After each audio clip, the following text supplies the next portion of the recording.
वाहिगुरु साहिब जीओ के अजब अस्त फतवा शुमा बजुज राशति सुकन गुफ्तन जिया मजंते गबर खून कशबे दरेग तोरात नीच फूचर्क रेजद बतेग तुंगा फल मशो मर्द यशदा हिरास के ओ बे नयाद अस्त ओ बे पशपाश के ओ बे मोहाबस्त शाइन निशा जमीनो जमारा सचाई पातशाह खुदावंद एजद जमीनो जमा को निंद अस्त हर कश्म कीनो मकाम हम अज पर मोरो हम अजपीलतन के आजद निवाज अस्त गाफल शिकन के उमाऊ इमा अस्त आजज निवाज के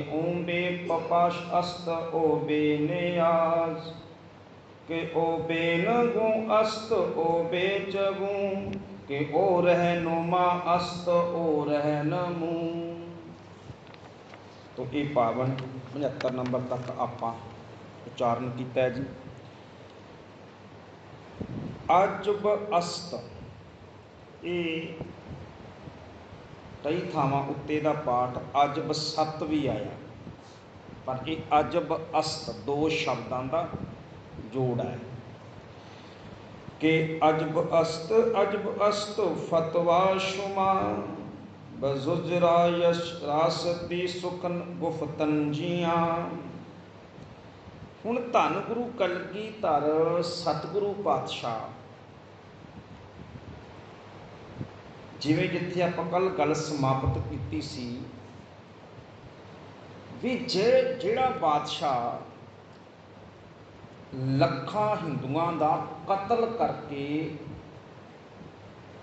लखां दे जनेऊआं नूं उतार के ते फिर रोटी खांदा सी, जिस दे तुरन दे नाल दिल्ली तो तुरना ते दक्षिण भारत दीयां कंधां कंब जांदियां सी, और जिसने तरस नाम जिस दे हिरदे विच तरस नाम की चीज़ है ही नहीं सी। मैं कल औरंगजेब का कुछ पढ़ रहा सी, चेता करो प्यो शाहजहां सी जिहड़ा उन्हें चिट्ठी लिखदा औरंगजेब नूं, दुखी है जो जेल दे विच अपने आगरे की जेल चिट्ठी लिखदा है। चिट्ठी दे विच ना वो लिखदा कहन लगा औरंगजेब है तू मेरा पुत ते तू हिंदुआं नूं मलेश कहना, नकम्मे कहना, माड़े कहना, क्योंकि हिंदुआं दा विरोधी सी, खत्म करने वाला सी। पर अज मैं तैनूं कह रहा हिंदू तेरे नालों हज़ारां गुणा चंगे है। शाहजहां ने चिट्ठी लिखी औरंगजेब ते अगे लिखदा कहन लगा तू कहेगा भी मेरे नालों क्यों चंगे आ, वो पत्थर पूजा करते ने, मैं खुदा की पूजा करदा। कहन लगा इस करके हिंदू तेरे नूं हज़ारां गुणा चंगे है, वो मरे हुए पितरां नूं भी पानी दे जांदे आ, तू जिउंदे प्यो नूं पानी नहीं पिआउंदा। उन्हें लिखिया कहंदा हिंदू मरे हुए पितरां नूं भी पानी भेजी जांदे आ ते तू जिउंदे प्यो नूं पानी नहीं पिआउंदा। और औरंगजेब ने एक चिट्ठी पढ़ी, हुण तुसीं देखो वो किन्ना किन्ना ये कह लो भी जालम व्यक्ति वाला है, जिस बाप की गोद में बैठ के खेडदा रहा, उन्हें एक हुक्म एक फरमान जारी किया, हुक्मनामा जिहड़ा जेलर सी आगरे का, कहंदा अज तो बाद मेरे प्यो नूं पानी देना बंद कर दिओ, मेरे प्यो नूं पानी देना बंद कर दो, इनू कहो ਵੀ ਜਿਹੜਾ ਇਹਨੂੰ ਪਸੀਨਾ ਆਉਂਦਾ ਨਾ, ਪਸੀਨੇ ਨੂੰ ਪੀ ਕੇ ਆਪਣੀ ਪਿਆਸ ਬੁਝਾਵੇ, ਇਹ ਮੇਰੇ ਤੋਂ ਵੱਧ ਹਿੰਦੂਆਂ ਨੂੰ ਚੰਗਾ ਕਹਿੰਦਾ ਹੈ। ਆਪਣੇ ਪਿਓ ਤੱਕ ਦਾ ਪਾਣੀ ਬੰਦ ਕਰ ਦਿੰਦਾ ਉਹ, ਇੰਨਾ ਜ਼ਾਲਮ ਬਿਰਤੀ ਵਾਲਾ। ਤੋ ਇਹੋ ਜਿਹੇ ਜ਼ਾਲਮ ਬਿਰਤੀ ਵਾਲੇ ਬਾਦਸ਼ਾਹ ਨੂੰ ਚਿੱਠੀ ਲਿਖਣੀ ਤੇ ਚਿੱਠੀ ਵਿੱਚ ਇਹ ਕਹਿਣਾ ਵੀ ਤੇਰੇ ਸੱਚਾਈ ਉਹਦੇ ਸਾਹਮਣੇ ਰੱਖਦੇ ਨਹੀਂ।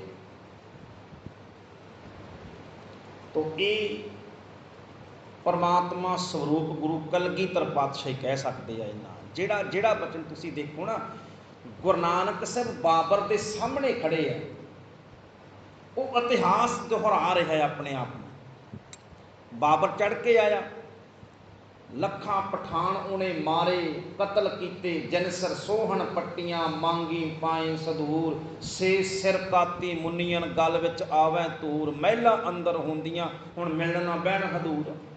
ਹਾਲ ਕੀਤਾ ਉਹਨੇ।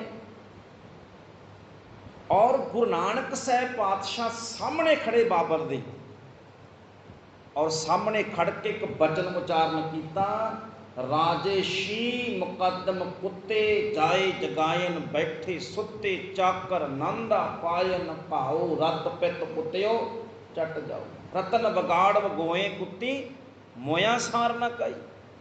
ਹੁਣ ਆਹ ਬਚਨ ਬਾਬਰ ਦੇ ਸਾਹਮਣੇ ਖੜ ਕੇ ਹੋ ਕੇ ਕਹਿਣਾ ਵੀ ਬਾਬਰ ਤੂੰ ਬਘਿਆੜ ਤੇ ਤੇਰੀਆਂ ਫੌਜਾਂ ਕੁੱਤੇ।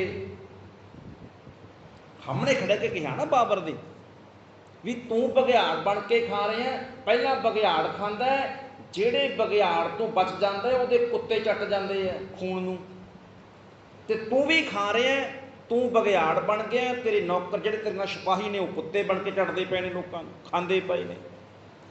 ਤੋ ਆ ਜਿਹੜੀ ਜਿਹਨੂੰ ਭਾਈ ਗੁਰਦਾਸ ਸਾਹਿਬ ਕਹਿੰਦੇ ਸਿੰਘ ਬੁੱਕੇ ਮਿਰਗਾਵਲੀ, ਸ਼ੇਰ ਦੀ ਗਰਜਨਾ, ਉਹ ਜੋ ਬਾਬਰ ਦੇ ਸਾਹਮਣੇ ਗੁਰੂ ਨਾਨਕ ਸਾਹਿਬ ਪਾਤਸ਼ਾਹ ਗਰਜੇ, ਉਸੇ ਤਰ੍ਹਾਂ ਚੇਤਾ ਕਰੋ ਔਰੰਗਜ਼ੇਬ ਦੇ ਸਾਹਮਣੇ ਧੰਨ ਗੁਰੂ ਕਲਗੀਧਰ ਪਾਤਸ਼ਾਹ ਗਰਜ ਰਹੇ ਆ। ਜ਼ਫਰਨਾਮੇ ਦੇ ਵਿੱਚ ਕਹਿ ਰਹੇ ਆ ਸਭ ਕੁਝ। ਤੋ ਕੀ ਕਹਿੰਦੇ ਨੇ ਕਿ ਅਜਬ ਅਸਤ ਫਤਵਾ ਸ਼ੁਮਾ। ਅਜਬ ਅਸਤ ਹੁੰਦਾ ਅਜੀਬ, ਅਨੋਖਾ, ਅਜੀਬ ਅਨੋਖਾ।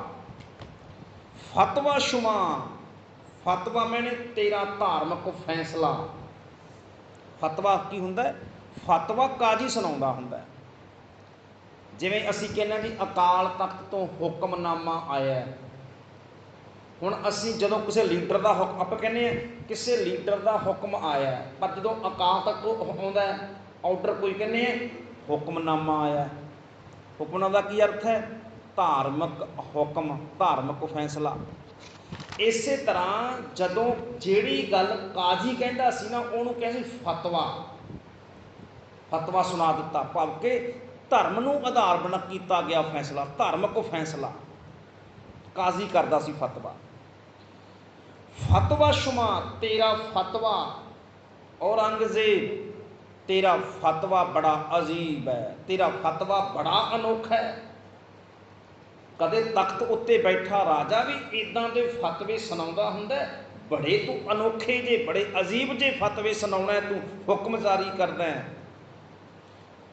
ਬਜ਼ੁਜ ਰਾਸਤੀ, ਬਿਨਾਂ ਸੱਚਾਈ ਤੋਂ। ਬਜ਼ੁਜ ਦਾ ਕੀ ਅਰਥ ਹੈ? ਬਿਨਾਂ, ਰਾਜ਼ ਦੀ, ਰਾਸਤੀ, ਸੱਚਾਈ। ਸੁਖਨ, ਸੁਖਨ ਹੁੰਦਾ ਕੁਛ, ਕੁਛਕ। ਗੁਫਤਨ ਜੀਆਂ, ਗੁਫਤਨ ਹੁੰਦਾ ਕਹਿਣਾ, ਬੋਲਣਾ, ਗੁਫਤਗੂ ਤੋਂ ਸ਼ਬਦ ਬਣਿਆ ਗੁਫਤਨ, ਕਹਿਣਾ। ਜੀਆਂ ਦਾ ਅਰਥ ਹੁੰਦਾ ਘਾਟੇ ਵਾਲਾ, ਨੁਕਸਾਨਦਾਇਕ, ਹਾਨੀਕਾਰਕ। ਜੀਆਂ। ਪਾਤਸ਼ਾਹ ਕਹਿੰਦੇ ਬਜ਼ੁਜ ਰਾਸਤੀ ਸੁਖਨ ਗੁਫਤਨ ਜੀਆਂ, ਸੱਚਾਈ ਤੋਂ ਬਿਨਾਂ, ਸੱਚ ਤੋਂ ਬਿਨਾਂ ਜੋ ਕੁਛ ਵੀ ਬੋਲ ਰਹੇ ਹੈ ਇਹ ਤੇਰੇ ਲਈ ਨੁਕਸਾਨਦਾਇਕ ਹੈ, ਤੇਰੇ ਲਈ ਹਾਨੀਕਾਰਕ ਹੈ, ਤੇਰੇ ਲਈ ਖਤਰਨਾਕ ਹੈ। ਇਹ ਜੋ ਤੂੰ ਕਰ ਰਿਹਾ ਹੈ ਇਹ ਕਿਸੇ ਦਾ ਕੁਝ ਨਹੀਂ ਵਿਗਾੜਦਾ ਪਿਆ ਔਰੰਗਜ਼ੇਬ, ਇਹ ਤੈਨੂੰ ਹੀ ਘੱਟ ਹੈ। ਅਖੀਰ ਨੂੰ ਖੁਦਾ ਦੇ ਦਰਬਾਰ ਵਿੱਚ ਹਿਸਾਬ ਤੈਨੂੰ ਦੇਣਾ ਪੈਣਾ ਹੈ। ਮੱਜਨ ਤੇਗ ਬਰ ਖੂਨ ਕਸ਼ਬੇ ਦਰੇਗ, ਤਰਾ ਨੀਜ਼ ਖੂੰ ਚਰਖ ਰੇ ਜ਼ਦਬੇ ਦੇਗ। ਮਜ਼ਨ ਮਾਜਨ ਦੋ ਸ਼ਬਦ ਮਾਂ ਤੇ ਜਨ, ਇਹਦਾ ਅਰਥ ਹੁੰਦਾ ਨਾ ਚਲਾ। ਮਾਂ ਇੱਕ ਤਾਂ ਮੱਜਨ ਹੁੰਦਾ ਨਾ ਸੰਸਕ੍ਰਿਤ ਦਾ ਸ਼ਬਦ ਮੱਜਨ, ਉਹਦਾ ਅਰਥ ਹੁੰਦਾ ਇਸ਼ਨਾਨ ਕਰਨਾ ਮੱਜਨ। ਇਹ ਕੀ ਆ ਮਾਂ ਜਨ ਮਾਜਨ, ਅਰਥ ਕੀ ਹੈ ਨਾ ਚਲਾ, ਕਿਉਂਕਿ ਫਾਰਸੀ ਹੈ ਨਾ ਚਲਾ ਤੇਗ, ਨਾ ਚਲਾ ਤੂੰ ਤਲਵਾਰ। ਬਰਖੂਨ ਕਸ਼ ਬੇਦਰੇਗ, ਬਰ ਖੂਨ ਕਸ਼ ਦਾ ਕੀ ਅਰਥ ਹੈ ਕਿਸੇ ਦਾ ਖੂਨ। ਬੇਦਰੇਗ ਦਾ ਅਰਥ ਹੈ ਅੰਨ੍ਹੇਵਾਹ ਬੇਲਿਹਾਜ਼ਾ ਬਿਨਾਂ ਤਰਸ। ਬੇਦਰੇਗ ਦਾ ਕੀ ਅਰਥ ਹੈ ਬਿਨਾਂ ਤਰਸ ਤੋਂ, ਬੇਲਿਹਾਜ਼ਾ ਅੰਨ੍ਹੇਵਾਹ। ਪਾਤਸ਼ਾਹ ਕਹਿੰਦੇ ਨੇ, ਕਹਿਣ ਲੱਗੇ ਉਹ ਔਰੰਗਜ਼ੇਬ ਨਾ ਚਲਾ ਤੂੰ ਆਪਣੀ ਤਲਵਾਰ, ਅੰਨ੍ਹੇਵਾਹ ਆਪਣੀ ਤਲਵਾਰ, ਤਰਸ ਤੋਂ ਰਹਿਤ ਆਪਣੀ ਤਲਵਾਰ ਨਾ ਚਲਾ ਤੂੰ। ਤਰਾ ਨੀਸ ਤੂੰ ਚਰਖ ਰੇਜ਼ਤ ਬਦੇ, ਕੀ ਕਹਿੰਦੇ ਨੇ, ਤਰਾ ਦਾ ਅਰਥ ਹੈ ਤੇਰਾ, ਨੀਸ ਦਾ ਅਰਥ ਹੈ ਵੀ, ਚਰਖ ਦਾ ਅਰਥ ਹੈ ਅਸਮਾਨੀ, ਚਰਖ ਚਰਖ ਰੇਜ਼ਦ ਅਸਮਾਨੀ ਤਲਵਾਰ ਵਹਾਏਗੀ ਤੇਰਾ ਵੀ ਖੂਨ। ਬਤੇਗ ਦਾ ਅਰਥ ਹੈ ਬਾਤੇਗ, ਦੋ ਸ਼ਬਦ ਨੇ, ਤੇਗ ਅੱਗੇ ਲੱਗ ਗਿਆ ਬਾਤੇਗ। ਬਾਤੇਗ ਦਾ ਕੀ ਅਰਥ ਹੈ ਰੱਬੀ ਤਲਵਾਰ, ਤੇਗ ਹੁੰਦਾ ਤਲਵਾਰ, ਬਾਤੇਗ ਰੱਬੀ ਤਲਵਾਰ।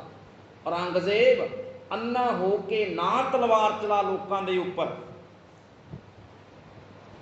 ਨਾ ਤਲਵਾਰ ਚਲਾ ਬੇਲਿਹਾਜ਼ਾ ਅੰਨ੍ਹੇਵਾਹ। ਇੱਕ ਦਿਨ ਪਰਮਾਤਮਾ ਦੀ ਤਲਵਾਰ ਤੇਰੇ ਉੱਪਰ ਵੀ ਚੱਲੇਗੀ, ਇਹਦਾ ਅਰਥ ਇਹ ਬਣਦਾ ਇੱਕ ਦਿਨ ਪਰਮਾਤਮਾ ਦੀ ਤਲਵਾਰ, ਰੱਬੀ ਤਲਵਾਰ, ਉਹ ਅਸਮਾਨੀ ਤਲਵਾਰ ਤੇਰੇ ਉੱਪਰ ਵੀ ਚੱਲੇਗੀ।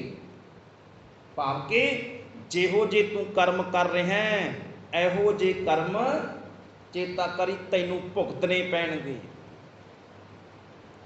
ਕਿਉਂਕਿ ਧੰਨ ਗੁਰੂ ਕਲਗੀਧਰ ਪਾਤਸ਼ਾਹ ਜਦੋਂ ਇਹ ਲਿਖਦੇ ਨੇ ਨਾ ਔਰੰਗਜ਼ੇਬ ਨੂੰ, ਵੀ ਕਿਹੋ ਜਿਹਾ ਤੇਰਾ ਫੈਸਲਾ ਹੈ, ਕਿਹੋ ਜਿਹਾ ਤੂੰ ਨਾਮ ਰੱਖਿਆ ਹੋਇਆ, ਆਪਣੇ ਆਪ ਨੂੰ ਤੂੰ ਧਾਰਮਿਕ ਬਣਾ ਕੇ ਪੇਸ਼ ਕਰ ਰਿਹਾ। ਇੱਕ ਨੁਕਤਾ ਹੋਰ ਸਮਝੋ ਇਹਨਾਂ ਸ਼ੇਰਾਂ ਦਾ।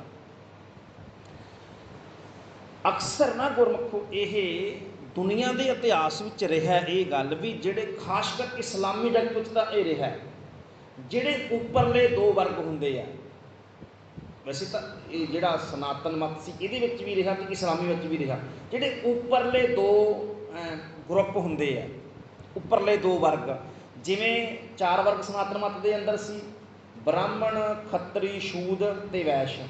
ਜਿਹੜੇ ਉੱਪਰਲੇ ਦੋ ਸੀ ਉਹ ਰਲ ਜਾਂਦੇ ਆ, ਖੱਤਰੀ ਤੇ ਬ੍ਰਾਹਮਣ ਰਲ ਕੇ। ਜਿਹੜੇ ਥੱਲੜੇ ਦੋ ਹੈ ਫਿਰ ਉਹਨਾਂ ਤੇ ਜ਼ੁਲਮ ਵੀ ਕਰਦੇ, ਉਹਨਾਂ ਤੇ ਰਾਜ ਵੀ ਕਰਦੇ ਆ। ਇੱਦਾਂ ਹੀ ਹੋਇਆ, ਉੱਪਰਲੇ ਦੋ ਰਲ ਕੇ ਥੱਲੜੇ ਦੋਹਾਂ ਦੇ ਉੱਪਰ ਰਾਜ ਵੀ ਕਰਦੇ ਆ, ਤੰਗ ਵੀ ਕਰਦੇ ਆ, ਜ਼ੁਲਮ ਵੀ ਕਰਦੇ ਆ। ਔਰ ਇਹ ਹੋਇਆ ਖੱਤਰੀ ਤੇ ਜਿਹੜੇ ਬ੍ਰਾਹਮਣ ਸੀ ਉਹ ਰਲ ਕੇ ਆਪਸ ਦੇ ਵਿੱਚ, ਕਿਉਂਕਿ ਸਿਸਟਮ ਬਣਾਇਆ ਸੀ ਨਾ। ਜਿਹੜਾ ਖੱਤਰੀ ਸੀ ਉਹ ਕਹਿੰਦਾ ਸੀ ਬ੍ਰਾਹਮਣ ਗੁਰੂ ਹੈ, ਉਹਨੇ ਕੀ ਕਿਹਾ ਬ੍ਰਾਹਮਣ ਗੁਰੂ ਹੈ। ਅੱਛਾ, ਬ੍ਰਾਹਮਣ ਸਿਕਿਉਰ ਹੋ ਗਿਆ ਕਿਉਂਕਿ ਖੱਤਰੀ ਨੇ, ਇੱਕ ਰਾਜੇ ਨੇ ਕਹਿਤਾ ਵੀ ਇਹ ਤਾਂ ਗੁਰੂ ਹੈ, ਹੁਣ ਬ੍ਰਾਹਮਣ ਨੂੰ ਹਿਲਾਉਣ ਵਾਲਾ ਕੋਈ ਨਹੀਂ। ਅੱਛਾ, ਜਿਹੜਾ ਬ੍ਰਾਹਮਣ ਸੀ ਉਹਨੇ ਕੀ ਕਿਹਾ ਰਾਜਾ ਨੇਕਲੰਕ ਹੈ, ਉਹਨੇ ਕੀ ਕਿਹਾ ਰਾਜਾ ਨੇਕਲੰਕ ਹੈ। ਜਿਹੜਾ ਬ੍ਰਾਹਮਣ ਸੀ ਉਹਨੇ ਖੱਤਰੀ ਨੂੰ ਨੇਕਲੰਕ ਰਾਜਾ ਕਹਿਤਾ, ਖੱਤਰੀ ਨੇ ਬ੍ਰਾਹਮਣ ਨੂੰ ਗੁਰੂ ਕਹਿਤਾ, ਦੋਨਾਂ ਨੇ ਕਰ ਲਿਆ ਸਮਝੌਤਾ। ਜਿਹੜੇ ਥੱਲੜੇ ਦੋ ਸੀ ਫਿਰ ਉਹਨਾਂ ਤੇ ਜ਼ੁਲਮ ਵੀ ਕੀਤਾ ਤੇ ਰਾਜ ਵੀ ਕੀਤਾ। ਇਹ ਹੁੰਦਾ ਹੈ ਅਕਸਰ ਉੱਪਰ, ਅੱਜ ਕੱਲ੍ਹ ਇੱਦਾਂ ਹੋ ਜਾਂਦਾ ਜਿਵੇਂ ਸਰਕਾਰੀ ਅਹੁਦੇਦਾਰ ਤੇ ਰਾਜਨੀਤਿਕ ਲੀਡਰ ਰਲ ਜਾਂਦੇ ਨੇ, ਅੱਜ ਵੀ ਤਾਂ ਹੁੰਦਾ। ਧਾਰਮਿਕ ਲੋਕ ਤੇ ਰਾਜਨੀਤਿਕ ਲੋਕ ਦੋਨੇ ਰਲ ਜਾਂਦੇ ਨੇ। ਬ੍ਰਾਹਮਣ ਕੀ ਹੈ ਧਾਰਮਿਕ, ਖੱਤਰੀ ਕੀ ਹੈ ਰਾਜਨੀਤਿਕ। ਅੱਜ ਵੀ ਹੁੰਦਾ ਇਹ, ਖੱਤਰੀ ਧਾਰਮਿਕ ਤੇ ਰਾਜਨੀਤਿਕ ਲੀਡਰ ਰਲ ਜਾਂਦੇ ਨੇ ਆਪਸ ਵਿੱਚ, ਰਲ ਕੇ ਫਿਰ ਆਮ ਲੋਕਾਂ ਨੂੰ ਲੁੱਟਦੇ ਆ। ਇੱਦਾਂ ਹੀ ਔਰੰਗਜ਼ੇਬ ਨੇ ਵੀ ਕੀਤਾ ਸੀ। ਕੀ ਕੀਤਾ ਸੀ, ਜਿਹੜੇ ਕਾਜ਼ੀ ਹੁੰਦੇ ਸੀ, ਤਾਂ ਹੀ ਗੁਰੂ ਨਾਨਕ ਸਾਹਿਬ ਪਾਤਸ਼ਾਹ ਨੇ ਕਿਹਾ ਨਾ ਕਾਜ਼ੀ ਕੂੜ ਬੋਲ ਮਲ ਖਾਈ। ਕਿਉਂ ਕਿਹਾ ਕਾਜ਼ੀ ਨੂੰ? ਕਾਜ਼ੀ ਫਤਵਾ ਸੁਣਾਉਂਦਾ, ਕੀ ਕਹਿੰਦਾ ਇਹ ਕੁਰਾਨ ਵਿੱਚ ਲਿਖਿਆ ਹੈ, ਪਰ ਸੁਣਾਉਂਦਾ ਕਿਹਦੇ ਹੁਕਮ ਦੇ ਅਨੁਸਾਰ ਹੈ, ਜੋ ਬਾਦਸ਼ਾਹ ਕਹਿੰਦਾ। ਬਾਦਸ਼ਾਹ ਨੇ ਕਿਹਾ ਵੀ ਕੋਈ ਇਹੋ ਜਿਹੀ ਕੁਰਾਨ ਦੀ ਜਿਹੜੀ ਹੈਗੀ ਆ ਉਹ ਪੰਗਤੀ ਲੱਭ ਜਿਹਦੇ ਨਾਲ ਆਪਾਂ ਇਹਨੂੰ ਕਤਲ ਕਰ ਸਕੀਏ। ਜਿਵੇਂ ਛੋਟੇ, ਇੱਕ ਹੋਰ ਸਮਝੋ ਨੁਕਤਾ ਸਮਝ ਲੱਗੇਗੀ, ਜਦੋਂ ਛੋਟੇ ਸਾਹਿਬਜ਼ਾਦਿਆਂ ਨੂੰ ਕਤਲ ਕਰਨਾ ਹੈ ਉਦੋਂ ਕੋਈ ਜਿਹੜਾ ਸੀ ਇਲਜ਼ਾਮ ਲੱਗ ਹੀ ਨਹੀਂ ਸੀ ਰਿਹਾ ਵੀ ਕਿਹੜੇ ਤਰੀਕੇ ਨਾਲ ਇਹਨਾਂ ਨੂੰ ਕਤਲ ਕਰੀਏ। ਕਿਉਂਕਿ ਕੁਰਾਨ ਕੀ ਕਹਿੰਦੀ ਹੈ? ਕੁਰਾਨ ਇਹ ਕਹਿੰਦੀ ਹੈ ਵੀ ਬਾਪ ਦਾ ਬਦਲਾ ਬੱਚਿਆਂ ਤੋਂ ਲੈਣਾ ਇਹ ਗੁਨਾਹ ਹੈ। ਹੁਣ ਇਹ ਲਿਖਿਆ ਸੀ ਕੁਰਾਨ ਦੇ ਵਿੱਚ, ਕੀ ਲਿਖਿਆ ਸੀ, ਜਾਂ ਜਿਹੜੀ ਸ਼ਰਅ ਹੈ ਉਹਨਾਂ ਦੀ ਸ਼ਰਅ ਇਹ ਕਹਿੰਦੀ ਸੀ ਵੀ ਬਾਪ ਦਾ ਬਦਲਾ ਬੱਚਿਆਂ ਤੋਂ ਲੈਣਾ ਗੁਨਾਹ ਹੈ ਖੁਦਾ ਦੇ ਦਰਬਾਰ ਵਿੱਚ। ਹੁਣ ਜੇ ਸਿੱਧਾ ਉਹ ਕਰਦੇ ਸੀ ਤਾਂ ਗੁਨਾਹ ਮੰਨਿਆ ਜਾਣਾ ਸੀ। ਫਿਰ ਵਜ਼ੀਰ ਖਾਨ ਨੇ ਕੀ ਕਿਹਾ? ਕਾਜ਼ੀ ਨੂੰ ਕਿਹਾ, ਕਹਿੰਦਾ ਤੂੰ ਲੱਭ ਕੋਈ। ਫਿਰ ਜਿਹੜਾ ਕਾਜ਼ੀ ਹੈ, ਹੁਣ ਤੁਸੀਂ ਦੇਖੋ ਫਤਵਾ ਜਾਰੀ, ਸਾਹਿਬਜ਼ਾਦੇ ਨਾਲ ਫਤਵਾ ਜਾਰੀ ਕਿਵੇਂ ਹੁੰਦਾ? ਫਿਰ ਸਾਹਿਬਜ਼ਾਦੇ ਨੂੰ ਭੜਕਾਇਆ ਜਾਂਦਾ ਹੈ। ਕੀ ਕਿਹਾ ਜਾਂਦਾ ਹੈ? ਬੱਚਿਓ, ਆਹ ਹੁਣ ਸਾਜ਼ਿਸ਼ ਸੀ, ਸਰਕਾਰ ਦੀ ਸਾਜ਼ਿਸ਼ ਹੁੰਦੀ ਹੈ ਇੱਦਾਂ ਕਿ ਬੱਚਿਓ ਜੇ ਤੁਹਾਨੂੰ ਛੱਡ ਦਈਏ ਕੀ ਕਰੋਗੇ? ਪੁੱਛਦਾ ਕਾਜ਼ੀ। ਬੱਚੇ ਕੀ ਕਹਿੰਦੇ ਨੇ ਸਾਹਿਬਜ਼ਾਦੇ? ਕਹਿੰਦੇ ਨੇ ਸਿੱਖਾਂ ਦੇ ਕੋਲ ਜਾਵਾਂਗੇ, ਫੌਜਾਂ ਇਕੱਠੀਆਂ ਕਰਾਂਗੇ ਤੇ ਤੁਹਾਡਾ ਨਾਸ਼ ਕਰਾਂਗੇ। ਜੇ ਤੁਹਾਨੂੰ ਫੇਰ ਫੜ ਲਿਆ ਫਿਰ ਜੋ ਤੁਸੀਂ ਕਰਨਾ ਤੁਸੀਂ ਕਰੋ। ਜੇ ਤੁਹਾਨੂੰ ਫੇਰ ਛੱਡ ਦਈਏ ਫਿਰ ਗੁਰੂ ਪਿਤਾ ਕੋਲੇ ਜਾਵਾਂਗੇ, ਸਿੱਖਾਂ ਨੂੰ ਇਕੱਠਾ ਕਰਾਂਗੇ, ਜਿਹੜਾ ਆ ਤਖਤ ਦੇ ਉੱਤੇ ਵਜ਼ੀਰ ਖਾਂ ਬੈਠਾ ਇਹਦਾ ਗਲ ਉਤਾਰਾਂਗੇ। ਜਦੋਂ ਇਹਨਾਂ ਕਿਹਾ ਤੇ ਫਿਰ ਕੀ ਹੋਇਆ? ਕਹਿਣ ਲੱਗੇ ਬਾਗੀ ਬਾਗੀ ਬਾਗੀ, ਸਰਕਾਰ ਦੇ ਬਾਗੀ ਨੇ ਇਹ, ਸਰਕਾਰ ਤੋਂ ਬਗਾਵਤ ਕਰਦੇ ਨੇ। ਸਾਹਿਬਜ਼ਾਦਿਆਂ ਨੂੰ ਦਰਬਾਰ ਵਿੱਚ ਬਾਗੀ ਬਣਾਇਆ ਗਿਆ ਤੇ ਫਿਰ ਕਹਿੰਦੇ ਨੇ, ਕਹਿੰਦੇ ਕਾਜ਼ੀ ਜੀ ਹੁਣ ਇਹ ਦੱਸੋ ਵੀ ਬਾਗੀਆਂ ਲਈ ਕੀ ਸਜ਼ਾ ਹੁੰਦੀ ਹੈ? ਧਿਆਨ ਦਿਓ ਜੀ।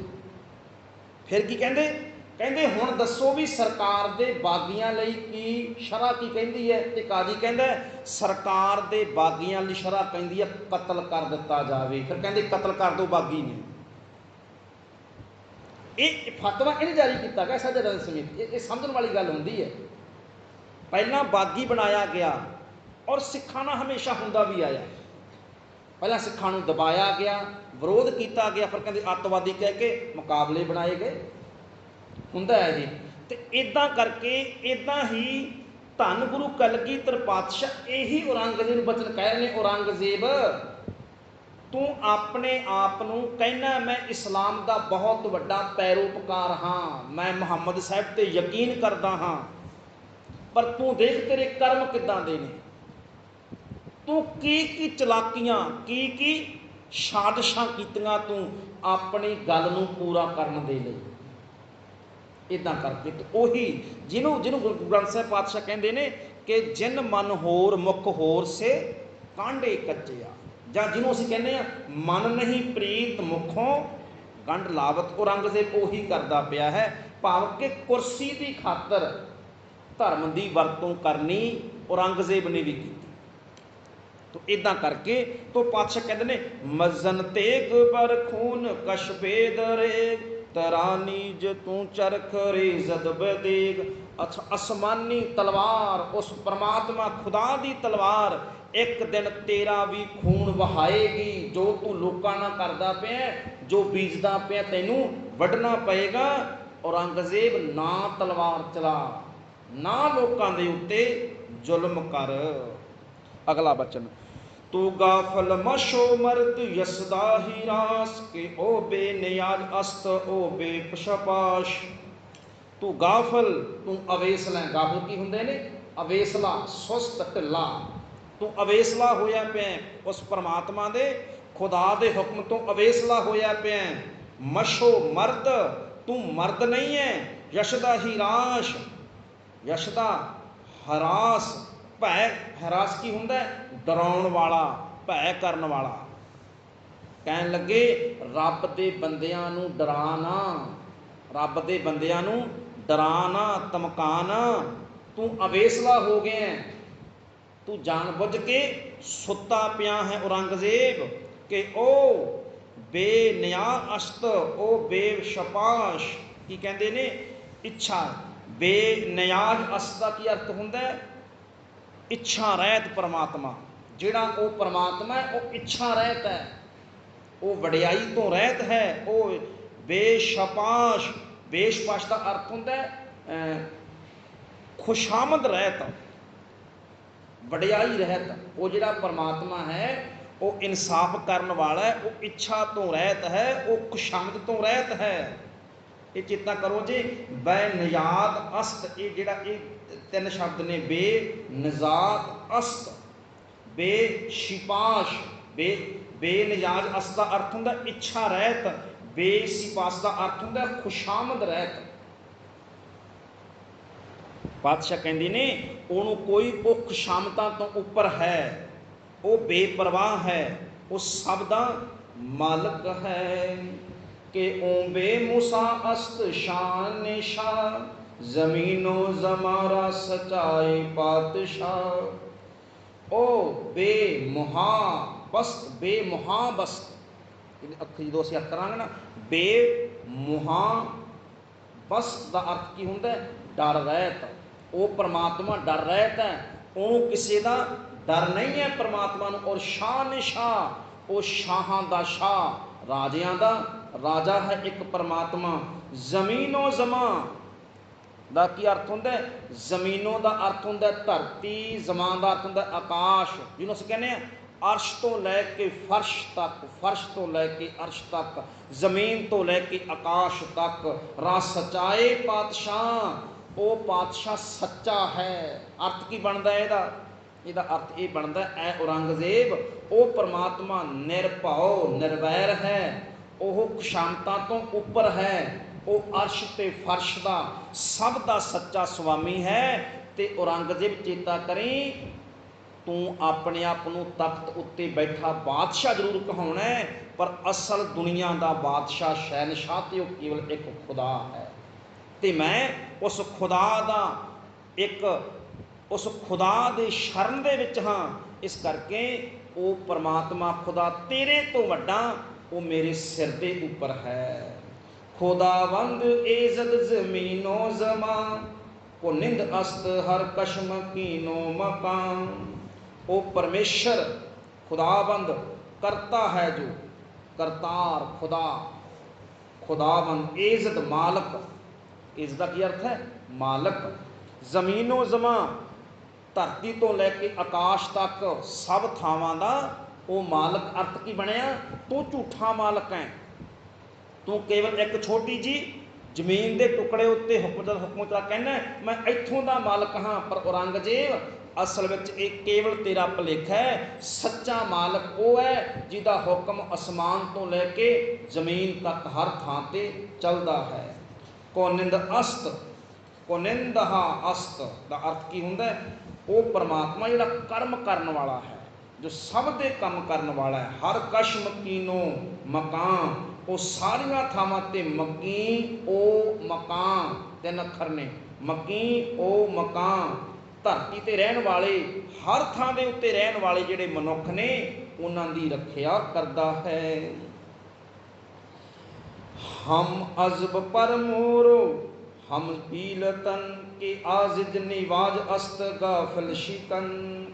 ਹਮ ਅਜ਼ ਦਾ ਅਰਥ ਹੈ ਇੱਥੋਂ ਤੋਂ ਲੈ ਕੇ ਉੱਥੋਂ ਤੱਕ, ਇੱਧਰ ਤੋਂ ਉੱਧਰ ਤੱਕ। ਪਰ ਦਾ ਅਰਥ ਹੈ ਬੁੱਢਾ, ਕਮਜ਼ੋਰ। ਮੋਰੋ ਦਾ ਅਰਥ ਹੈ ਕੀੜੀ। ਪੀਲਤਨ ਦਾ ਅਰਥ ਹੈ ਹਾਥੀ। ਥੋੜਾ ਧਿਆਨ ਨਾਲ ਸਮਝੋ ਕਿ ਆਜ਼ਿਜ਼ ਨਿਵਾਜ ਅਸਤ, ਆਜ਼ਿਜ਼ ਨਿਵਾਜ ਅਸਤ ਦਾ ਅਰਥ ਬਣਦਾ ਨਤਾਣਿਆਂ ਦਾ ਤਾਣ। ਗਾਫਲ ਸ਼ਿਕਨ, ਅਵੇਸਲਿਆਂ ਨੂੰ। ਗਾਫਲ ਦਾ ਕੀ ਅਰਥ ਹੈ? ਅਵੇਸਲਾ। ਸ਼ਿਕਨ ਦਾ ਅਰਥ ਹੈ ਮਾਰਨ ਵਾਲਾ। ਉਹ ਜਿਹੜਾ ਪਰਮਾਤਮਾ ਹੈ ਉਹ ਕੀੜੀ ਤੋਂ ਲੈ ਕੇ ਹਾਥੀ ਤੱਕ, ਔਰੰਗਜ਼ੇਬ, ਸਾਰਿਆਂ ਦਾ ਪਾਲਣ ਵਾਲਾ ਹੈ। ਸਾਰਿਆਂ ਨੂੰ ਉਹ ਸਾਰਿਆਂ ਦਾ ਪ੍ਰਤਪਾਲਕ ਹੈ। ਤੂੰ ਮੈਨੂੰ ਕੀ ਮਾਰੇਗਾ? ਤੂੰ ਕੀ ਦੁਨੀਆ ਨੂੰ ਮਾਰੇਗਾ?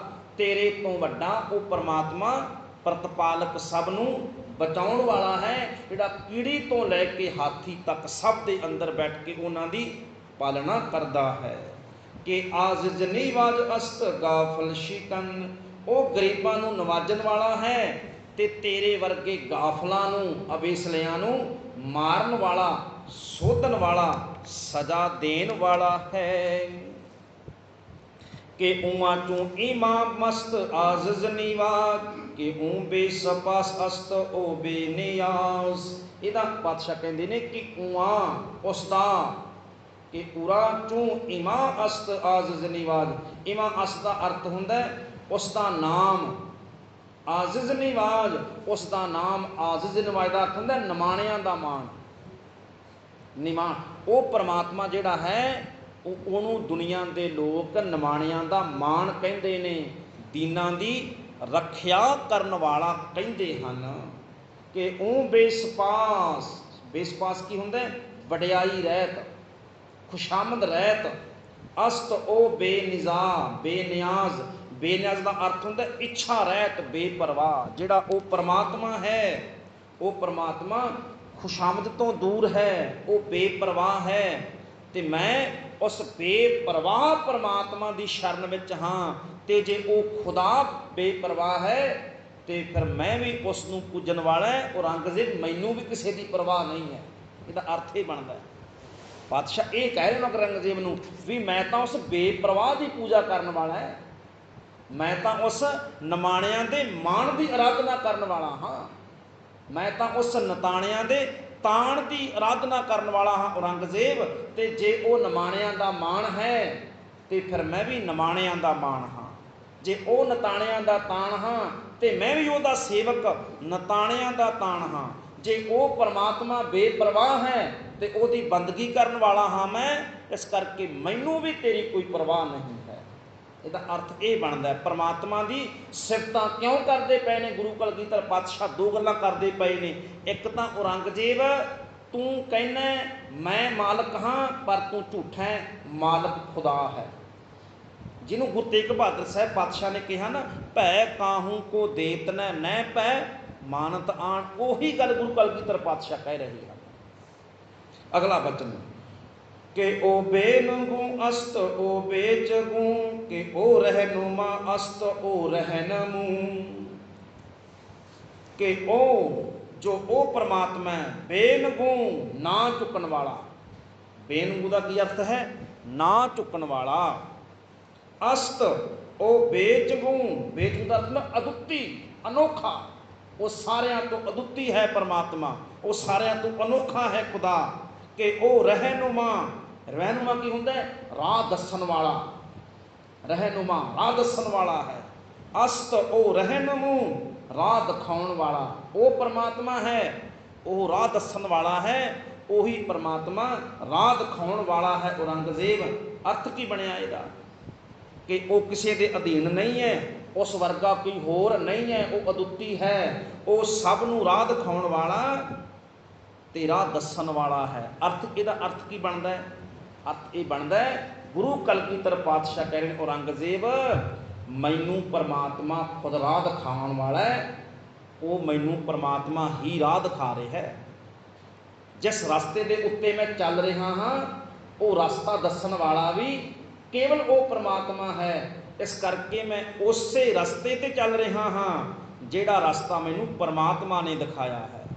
ਮੈਂ ਉਸੇ ਰਸਤੇ ਦੇ ਉੱਤੇ ਹੀ ਜਾ ਰਿਹਾ ਹਾਂ ਜਿਹੜਾ ਰਸਤਾ ਮੈਨੂੰ ਪਰਮਾਤਮਾ ਨੇ ਦੱਸਿਆ ਹੈ। ਤੇ ਅਰਥ ਬਣਦਾ ਔਰੰਗਜ਼ੇਬ ਜਿਹੜਾ ਪਰਮਾਤਮਾ ਦੇ ਦੱਸੇ ਰਸਤੇ ਤੇ ਚੱਲਦਾ ਹੈ ਉਹਦੀ ਕਦੇ ਹਾਰ ਨਹੀਂ ਹੋ ਸਕਦੀ। ਇਸ ਕਰਕੇ ਤੇਰੇ ਕੋਲ ਲੱਖਾਂ ਫੌਜਾਂ ਨੇ, ਲੱਖਾਂ ਤੋਹਫਾਂ ਨੇ, ਲੱਖਾਂ ਦੀ ਤਾਕਤ ਤੇਰੇ ਕੋਲ ਹੈ, ਤੂੰ ਤਾਂ ਵੀ ਹਾਰ ਗਿਆ। ਤੇ ਮੇਰੇ ਕੋਲੇ ਕੁਝ ਵੀ ਨਹੀਂ, ਮੈਂ ਤਾਂ ਵੀ ਜਿੱਤਿਆ ਹਾਂ। ਕਿਉਂ? ਕਿਉਂਕਿ ਮੈਂ ਉਹਦੇ ਰਸਤੇ ਤੇ ਚੱਲਦਾ ਹਾਂ ਜੋ ਖੁਦ ਰਾਹ ਦਿਖਾਉਂਦਾ ਹੈ, ਜੋ ਖੁਦ ਰਾਹ ਦੱਸਦਾ ਹੈ। ਮੈਂ ਉਸ ਪਰਮਾਤਮਾ ਦੀ ਸ਼ਰਨ ਦੇ ਵਿੱਚ ਹਾਂ। ਤੋ ਇਹ ਜਿਹੜਾ ਬਚਨ ਹੈ ਨਾ, ਇਹ ਧੰਨ ਗੁਰੂ ਕਲਗੀਧਰ ਪਾਤਸ਼ਾਹ, ਕਿਉਂਕਿ ਬਾਦਸ਼ਾਹਾਂ ਦਾ ਗੁਰਮੁਖੋ ਇੱਕ ਹੁੰਦਾ ਹੈ ਇੱਦਾਂ ਦਾ, ਇੱਕ ਪਾਸੋਂ ਮਦਦ ਕਰਦੇ ਨੇ, ਦੂਜੇ ਪਾਸੇ ਜ਼ੁਲਮ ਕਰਦੇ ਨੇ। ਹੋਇਆ ਕਿਤੇ ਗੁਰੂ ਅਰਜਨ ਸਾਹਿਬ ਪਾਤਸ਼ਾਹ ਦੇ ਦਰ ਦੇ ਉੱਤੇ ਵੱਡੇ ਵੱਡੇ ਜਿਹੜੇ ਅਕਬਰ ਆਉਂਦਾ ਹੈ, ਪਹਿਲਾਂ ਗੁਰੂ ਰਾਮਦਾਸ ਸਾਹਿਬ ਪਾਤਸ਼ਾਹ ਗੁਰੂ ਅਮਰਦਾਸ ਸਾਹਿਬ ਦੇ ਦਰ ਦੇ ਉੱਤੇ, ਫਿਰ ਉਸੇ ਦਾ ਪੁੱਤ ਜਹਾਂਗੀਰ ਹੈ ਗੁਰੂ ਅਰਜਨ ਸਾਹਿਬ ਪਾਤਸ਼ਾਹ ਦੀ ਤਵੀ ਤੇ ਬਿਠਾਉਂਦਾ ਹੈ। ਫਿਰ ਬਾਦਸ਼ਾਹ ਸ਼ਾਹਜਹਾਂ ਪਹਿਲਾਂ ਅੰਮ੍ਰਿਤਸਰ ਸਾਹਿਬ ਚੱਲ ਕੇ ਵੀ ਆਉਂਦਾ ਹੈ, ਨਾਲ ਹੀ गुरु हरगोबिंद साहिब नूं कैद विच भी पाउंदा है। धीर मल्लियां राम राय होरां नूं पहलां ये सपोर्ट की जाती है, बाद विच सजावां दित्तियां जांदियां ने। गुरु तेग बहादुर साहब पातशाह नूं शहीद किया जाता है।